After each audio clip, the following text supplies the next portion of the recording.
We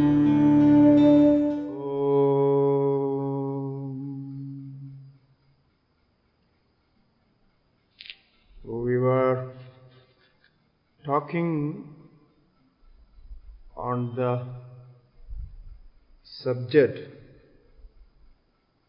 related to ultimate cause. The concept of ultimate cause in Vedanta. The ultimate cause is Brahman as all-pervading Satchidananda. Then how this division is possible as living beings and non-living beings.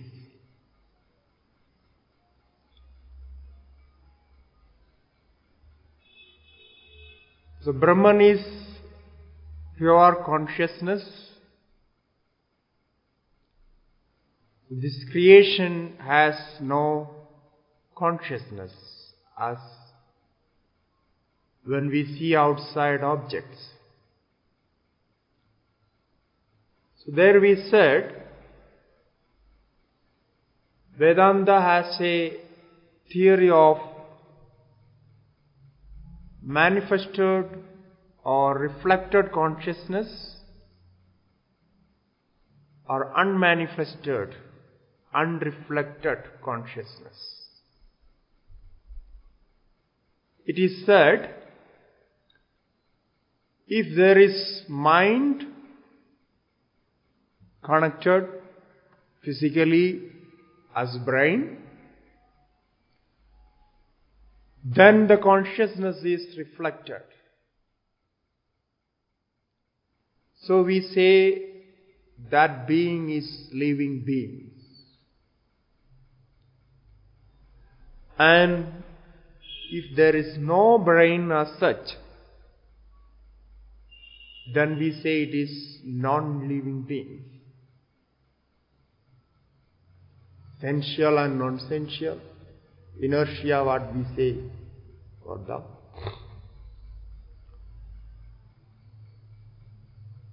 But here the meaning of consciousness should be clarified, because the word meaning is not very correct with Vedanta, what is normally understood.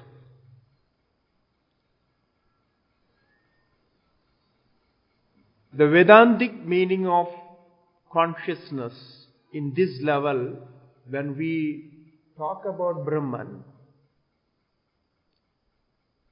is this consciousness as knowledge, the knowledge as information, information in all the atoms and particles and everywhere. The subtlest form of matter has this information. Why we say there is information? As we were discussing deeply on this subject, if there is an action or reaction, any changes or manifestation is happening, the matter or energy or consciousness or whatever, or three together, or the matter and energy together, whatever, in whatever form, there should be some stored data, some stored information. So that is also knowledge. Doesn't matter, it is not in a written form, it is not what we talk about, certainly it is also an information. We should consider that. So if we collect all these informations in the cosmic level, in this creation, starting from the particles and the small beings, entities, to the big, all this, Milky Way and all those cosmological entities. So everywhere these changes are happening. Now science can answer this with the gases, the changes in the gases, changes in the material, sometimes chemical changes. Otherwise, it is talked about electromagnetism, electromagnetical activities. Even in the space, outer space, previously it was known as space is empty, nothing is there. But now, again it is proved, the NASA says, the space is not empty. It also has electromagnetic waves there. They say as a plasma or something like that. So there is sound produced. And some changes are happening there. So even the space is not empty. So we can't find emptiness anywhere. If this is true, what the Upanishad says is also completely true as for now. Because Upanishad says, the space, the ether is also a creation. Creation doesn't mean always a product. Creation means a change. Because we call the thoughts are also creation. Because we don't say thoughts are products. Thoughts are changes. The energy flow in the brain is called thoughts. Energy in the mind is thoughts. Then, when the thoughts are there, there is this electromagnetic activities in even the thought process. If it is there in our brain, the same thing if they are talking about the outer space. So we can fully believe, as per now, this all creation has some sort of activities in different levels, various actions with the matter and reactions, energy and everything. Now, these actions needs to have some programmed or some sequence. So the sequence are calculated, the data are formed, and with that data, scientists work on that, then they reach on some answer like that. So this way, we can say that to understand this point, these informations which are taking place in the particle, even in the particles, even in the plasma state, that is the existence of this knowledge. This is not the knowledge of Brahman or something like that. This is the existence of Brahman as in the form of information. Now, why we say this? Now, how we can say this? So this is as the completion or the totality of knowledge. Knowledge in general. The generality of knowledge. This is Brahman. The objectification and perceiving and cognition, this is also knowledge. This is in relation with the brain activity. This is also knowledge. People know knowledge as the brain activity. But apart from this, whatever we gain is also knowledge. Now we will bring for more clarification to our physical body. You see, our physical body is made of cells, as we know. We say as Panchabhutas, 5 elements. And these cells are acting together.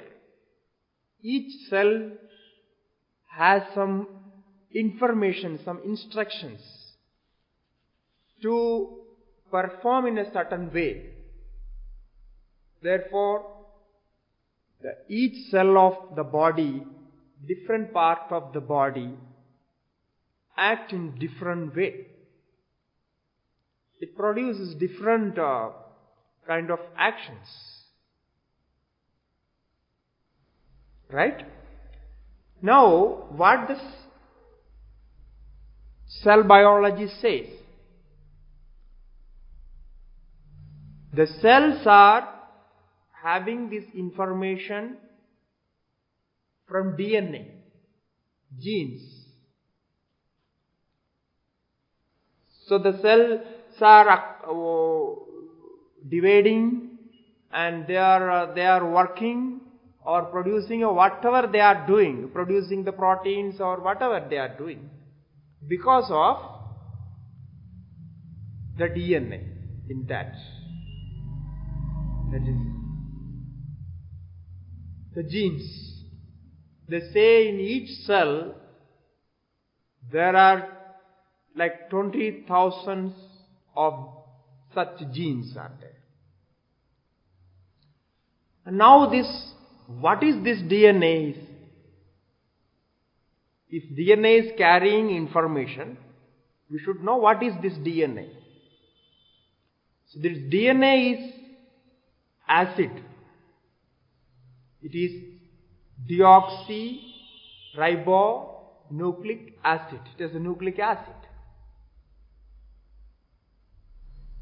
Now, if this acid can carry information of your heredity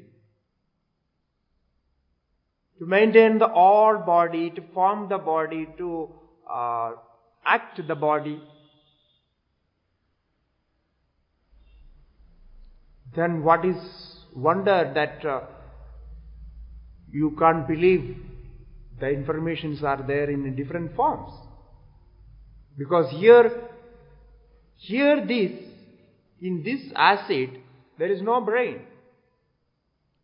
They say each cell has a nano brain. What is that nano brain? Is acid only. That is what they say. Now these genes are carrying so much of information of your previous connections, your father, forefathers, and so much. It can produce a long list of information. It will carry to your lineage. carry throughout your lineage. And this information can be transformed, and then you can get the details of the body and the person itself. And each particle of each cells of the body carries this information. Now, if we can believe this in this cell biology, this concept as DNA, and if we believe and we are using it and we take it as proof, if this acid can carry so much of information in any form, I don't say in which form, it may be in acid form or any form. We call it information, and it is stored data. Why I am using this word store data? Because this word normally we understand now. In computer and another form, we understand this storing of data. And we decode those data and find out what is there. So it means ultimately you get the information. And now all awareness of body is connected with this information collectively. Right? Each cell has information, and each cell is communicating with another cell. So there is all communication, cellular communications. Then this body as an organism working as one, producing all the results. We enjoy with that. This is amazing. This is what we don't understand. What is happening here? How it is happening? Even today, the scientists are struggling to understand how these biological molecules become one as a cellular organism, producing different kind of organs in the body and working together. They have no idea. They know what is biological information of DNA and all this, but how they are communicating each other, why they are communicating each other, this is a mystery.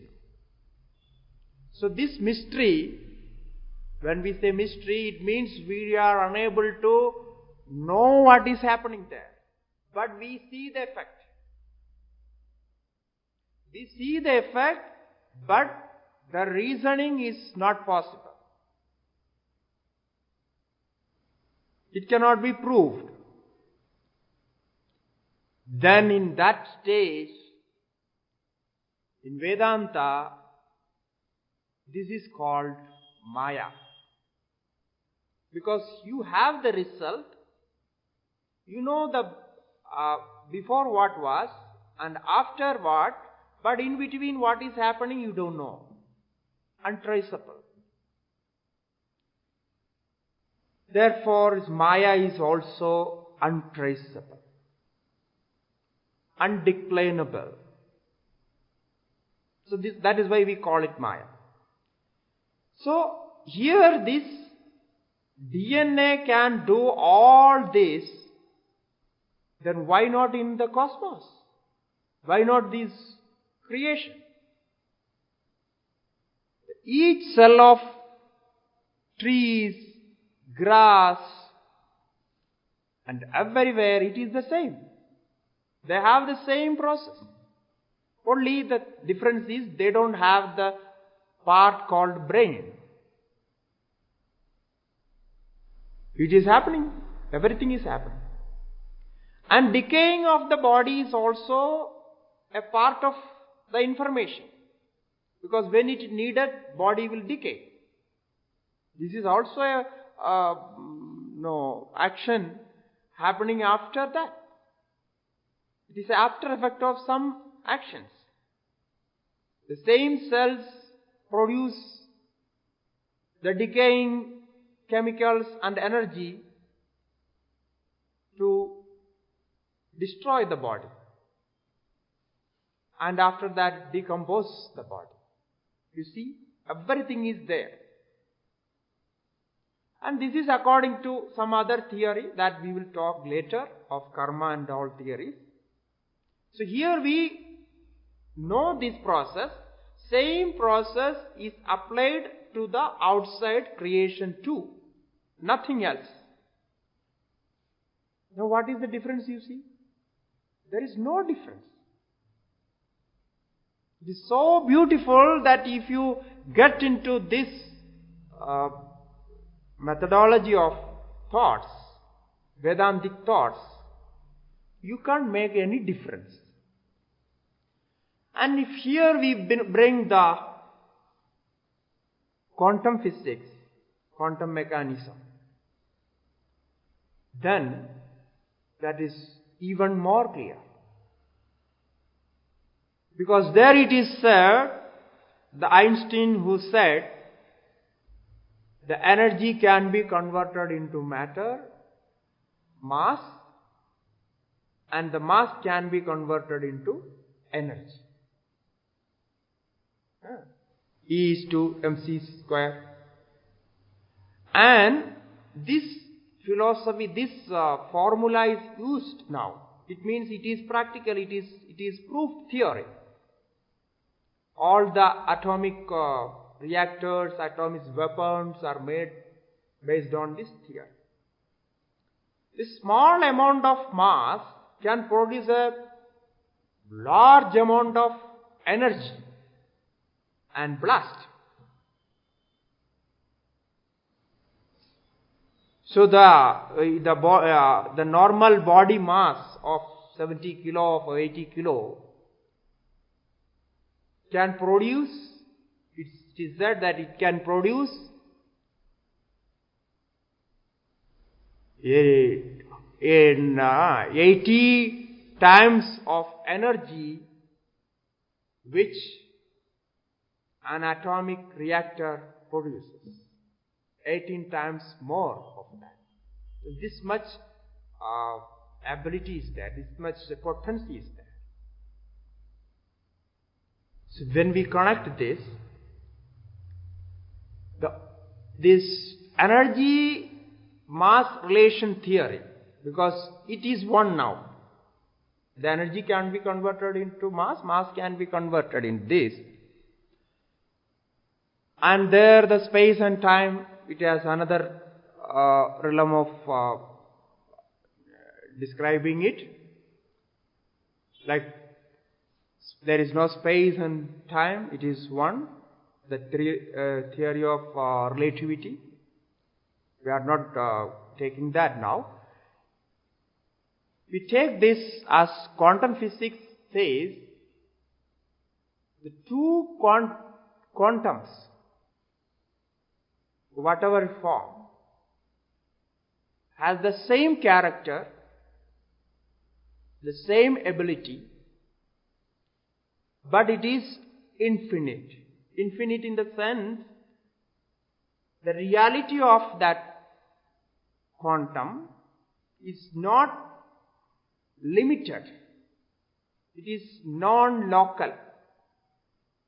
The reality of that quantum is non-local.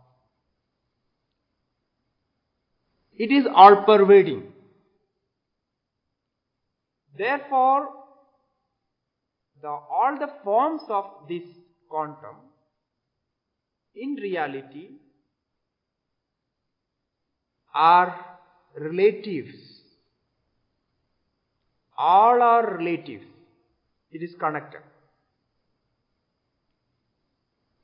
Now, how this form of energy and mass can produce?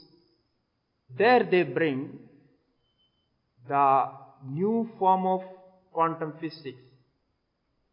Although it is not in the main science stream that they call as a side science stream. There the observer or the measurement theory they bring. How the quantum produces, quantum changes its forms. Why it changes? The physics says, when the observer is observing, then the quantum is produced. It means the measurement happens. The measurement, it means it is still and it has some form. It becomes a production. So after Einstein introduced this theory, then I think in 1940s or 50s, Niels Bohr, Erwin, and then David Bohm, all these scientists, they brought these theories. And now, this observer, if we connect this with our Vedantic theory, this observer here in Vedanta is knower. Because they don't have the concept of Brahman there, the all-pervading observer. Here we take individual observer as Jivatma. That will do our purpose now. So we call it, this observer is the creator of individual abilities. Right? Therefore, this observer has the same quality, same nature as the cosmic observer has. So we divide into two forms: individual observer and cosmic observer. The cosmic concept. In quantum physics also they say about a quantum field. This quantum field is single entity because all the quantums are there. Like all magnetic activities are in one electromagnetism. It is all connected, interconnected. Similarly, this one field of quantum is acting in different forms. If we take this, if that field of quantum has a reality, it also has a observer. The observer means we can, for the sake of discussion here, we say it is consciousness. Then the same thing is here within us. So this is a different concept which is going to be a big revolution. Maybe after 20, 30, 50 years. Because it is the reality. Now what is the use here? Here we say this observer or the knower of individual activities, we can say the physical activities, it is Jivatma, because here also the same quantum is there. So it has the activity here. So same thing is here. And there when we talk about cosmic level, there we call it as Ishvara. There the controller, the measurement is with Ishvara. So Ishvara becomes the observer there. Now whatever changes take place, this is because this material cause has its own quality and the observer has its own quality, and both are connected together. Then the same thing is happening. The same activity is happening there. So this, if we connect with the mind, then it is beautiful that you will connect yourself with the cosmos. In our philosophy, you know, whenever we talk about individual existence, we talk about the cosmic existence too, together. It is not separate. So each cell has this information, each cell is individual. And body as all is a totality of that. Similarly, all the bodies, all the informations collected together is the creation. It is one and the same. So whatever there in microcosm is there in the macrocosm.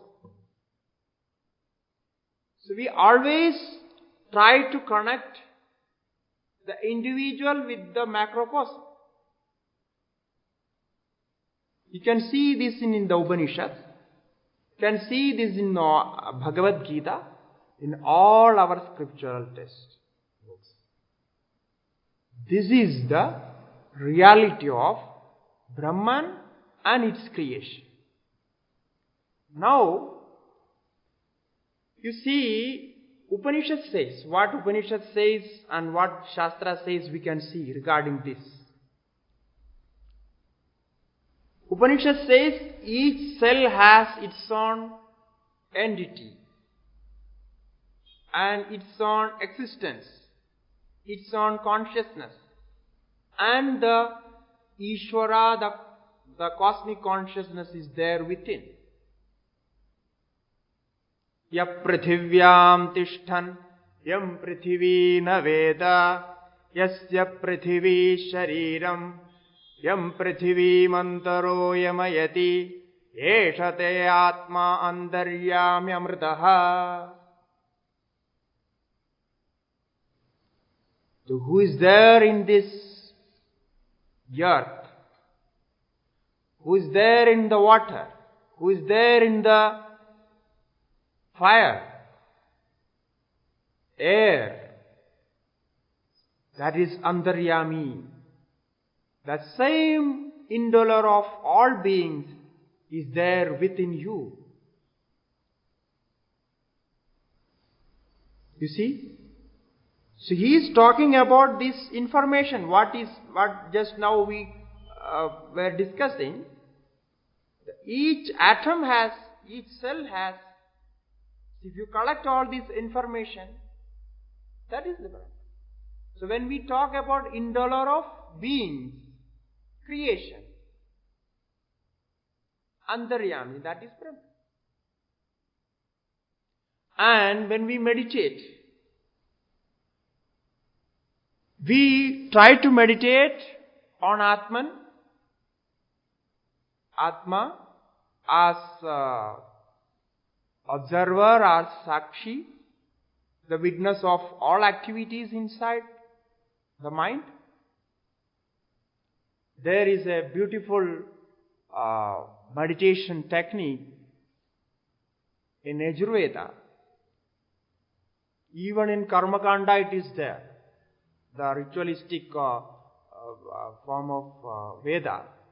There it is said. Agnirme vachishritah vaghृतये hृदयं mayi aham amrite amritam brahmani.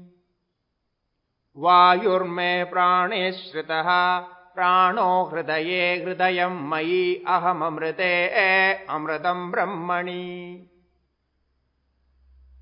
It is amazing that this stanza connects all these three, whatever we were talking. The individual, the creation outside, and the consciousness, all-pervading consciousness. And that is within me. If I want to experience that, that is within me, it says. Vayuhu, as air outside, me, it is in my prana. This my prana is Vayu. Vayurme praneshritah.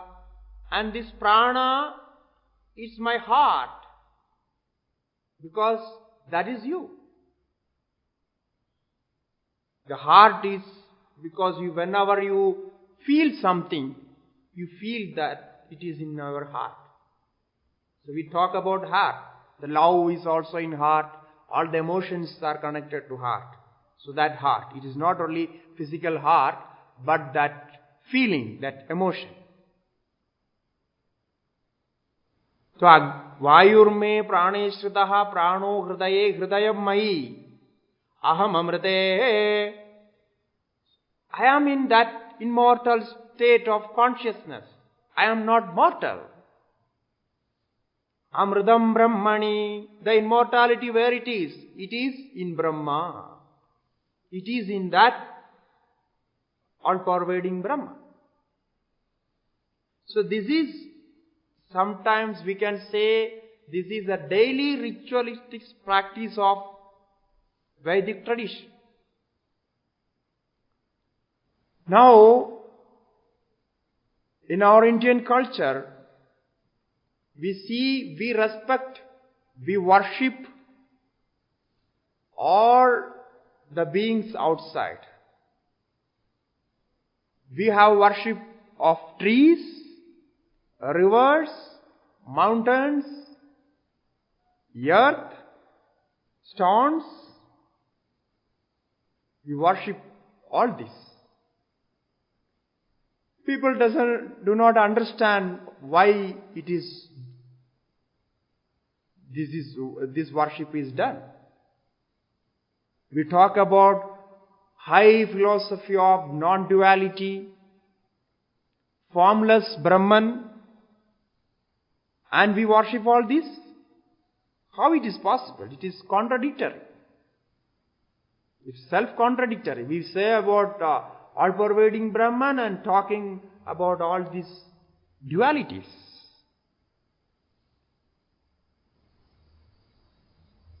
Here is the profound knowledge of Vedic tradition. Because that small boy, the brahmachari who is practicing this tradition, is thought to practice that these beings outside are not just beings. They are living entities. They have this consciousness. When we say there is a deity, there is a God, you feel that and respect. So our tradition is completely eco-friendly. We never disturb ecosystem. Why? Because we respect every part of this creation as part of ourselves. This is a very practical, and therefore we are still having the same experiences with that, the traditional, the knowledge experiences. So this is worshipping God. This is the dedication we are talking about, the bhakti. We started from there. Now, whatever is taking place is because of this presence of God in all these forms. This presence of cosmic consciousness in this form. If there is no prana, how can we breathe? How can we have energy? The water, the earth, the prana, all this has energy and they are giving energy. And this is not produced by our intellect. Therefore, this complete dedication. Now, our most worshipped deity is Sun, Surya Devata. We start from there. Now it is proved the Sun is the main energy source of this earthly creation. Not only earthly creation, but you can say the all cosmos is controlled by Sun. It starts from there. Sun is very important to maintain this creation. So therefore we worship the Sun. How can we say there was no knowledge about this? It was the right knowledge by experience, by the individual experience. The rishis, the great enlightened persons of Vedic rishis, they thought this. They could experience this. Then they said, you worship this God because this is giving the energy. So each particles of light, because previously there was no information, that people could not understand what light is. Now people know even the light has energy, particles. So that particles are used in solar lighting system and solar energy system. So it can be directly grasped. So now, if we get energy from our food, if we get energy from water, if we get energy from sunlight, we have love for them, we respect them, we dedicate and feel gratitude towards them. This is bhakti. This is the real form of bhakti. Now we can't collect all those things in one place and worship together. Therefore, as an ideal, as a symbol, we keep an ideal of any form of God and worship. We worship living beings, sentient being and non-sentient being. This is not we can't say this is stupidity that you do all this. So it has this relation. Now, in this way, when we understand Vedanta, there the ultimate cause as Brahman, the form of ultimate cause, the realization of ultimate cause is the moksha, is the realization, is that enlightenment, emancipation, whatever it is. Then that ultimate cause is not different from the creation. Then there is no creation. This is what it says. And whatever is created, the created by Atma. Kalpayatyatmanatmanam Atma Deva Swamayaya. This is what Mandukya Karika says. This is our subject of discussion. Now it says how is you see everything is put together. Kalpayati Atma. The Atma, the consciousness creates. Kalpayati Atma. What it creates? Atmanam kalpayati. It creates itself. Kalpayati Atmanatmanam. Atma Deva Swamayaya. So the Atma itself is Deva. How it kalpas? With its power of creation. Atma Swamayaya. Now, the object of creation, the process of creation, the energy of creation, the material of creation, the efficient cause as creator himself, is everything Atma. All together is Atma. Now, how can we say in that Atma there is a creation? Creation is just a discussion, the process we try to explain in a certain way to know the reality. This is the means of reality. So this way, everything is connected together. We know the Atma, then we know the creation. There is no difference from Atma and the creation. So, you want to ask something? Yes. One thing,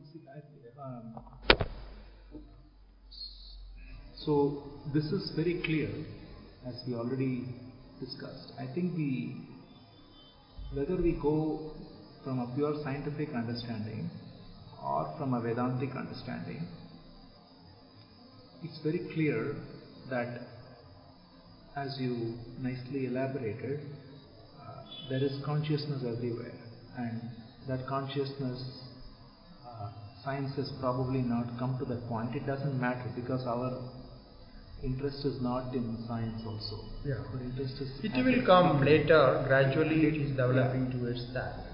The main question is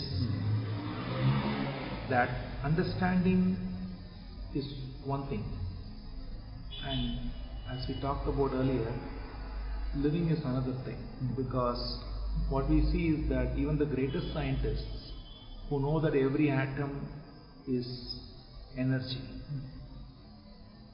still on a day-to-day basis we find that they have an ego, and if someone praises them, they feel good. If someone insults them, they feel bad.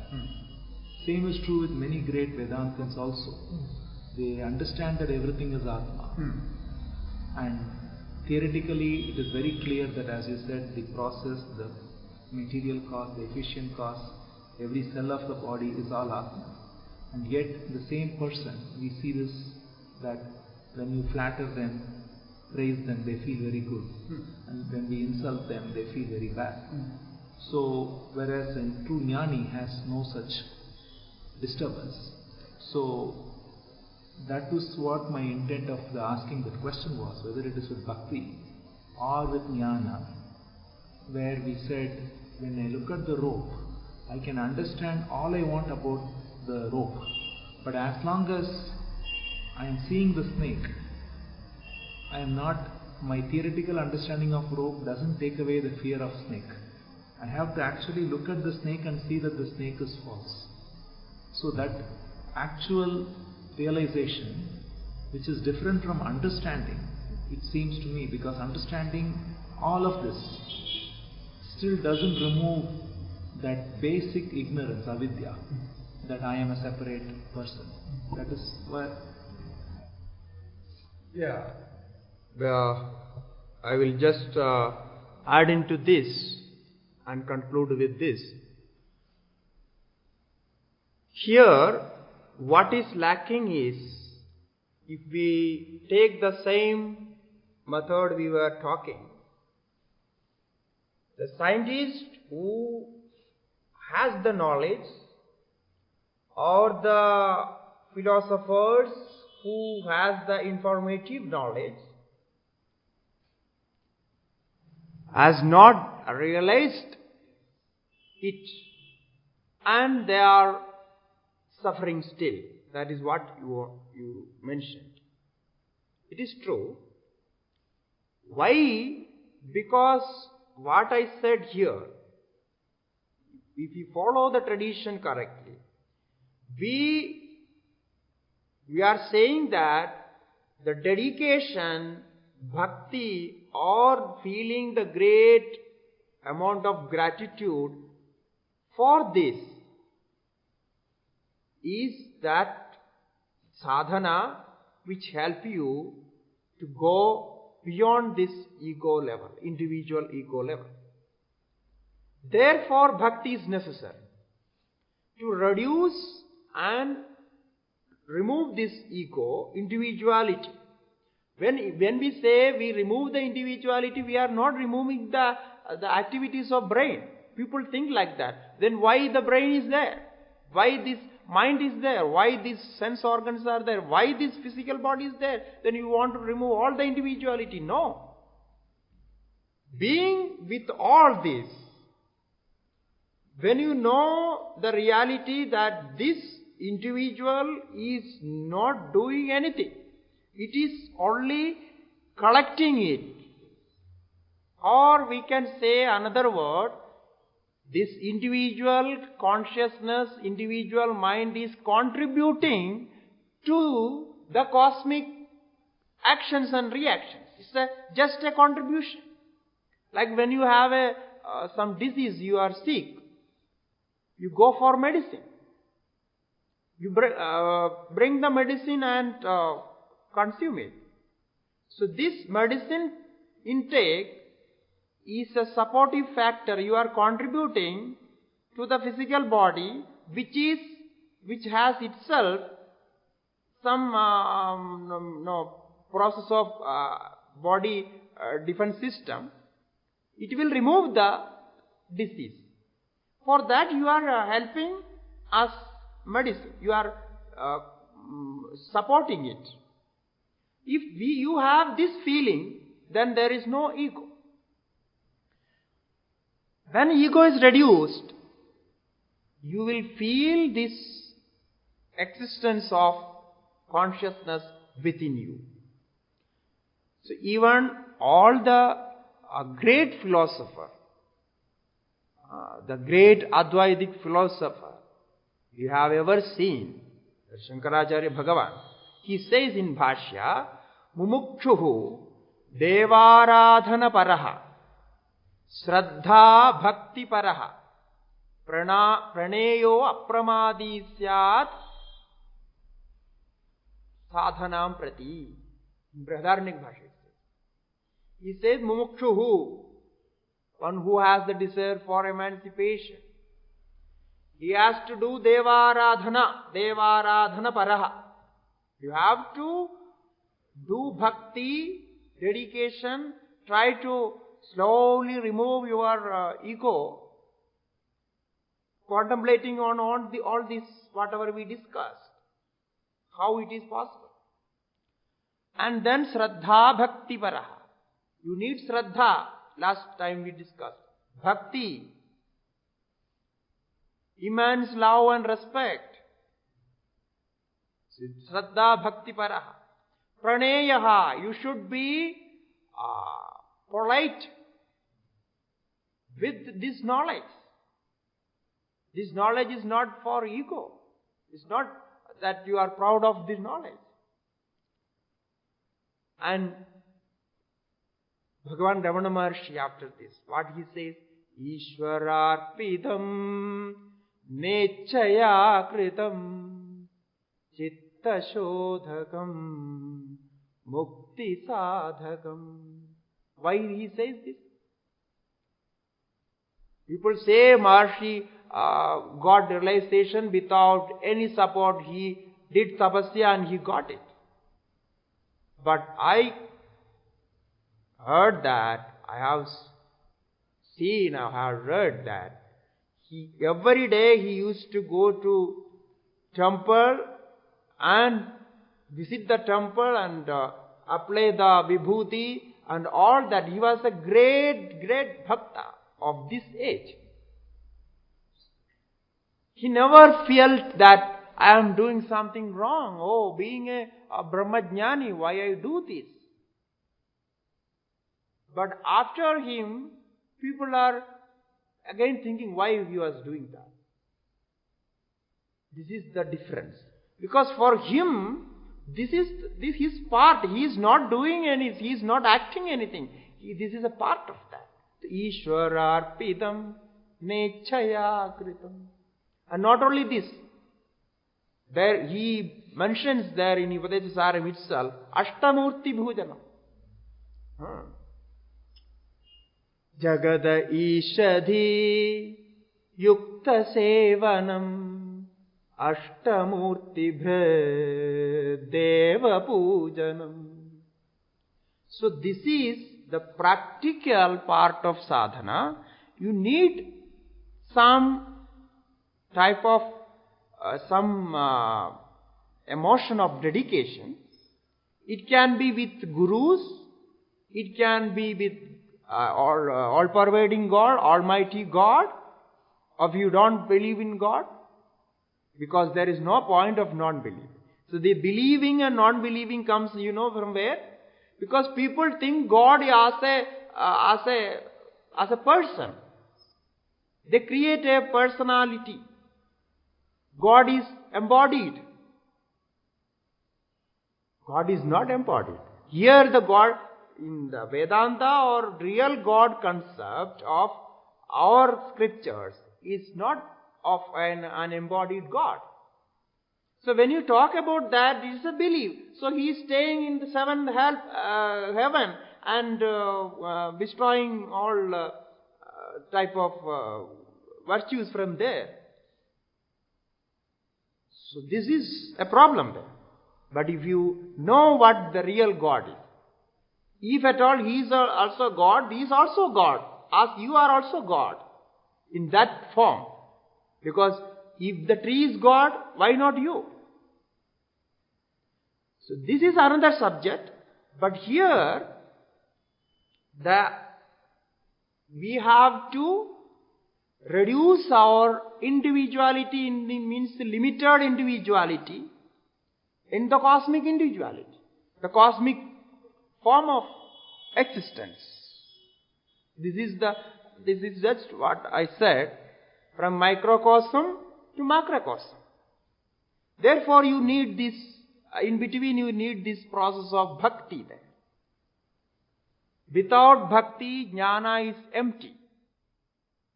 And without jnana, bhakti is worthless.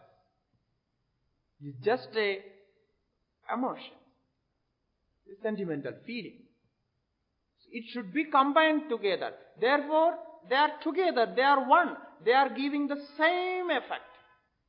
You can start from any point of, any state of sadhana. But you will end there with all this. Because I have never seen till today any of the jnanis, enlightened person, saying, you don't do bhakti, you leave bhakti, you don't do karma, don't do this, don't do that. They say you start from somewhere. Accept this knowledge and start from where you are. You be in grahastha, you be in family, you be a sadhaka, you be a sannyasi, you be in any form, any stage, whatsoever. So you feel that existence of this consciousness and start the sadhana. Okay? So we conclude here, and next time we will take up more on sadhanas. The same thing we can apply, how we can apply into sadhana level, how we can practice the all-pervading God within us, starting from morning and then before sleep.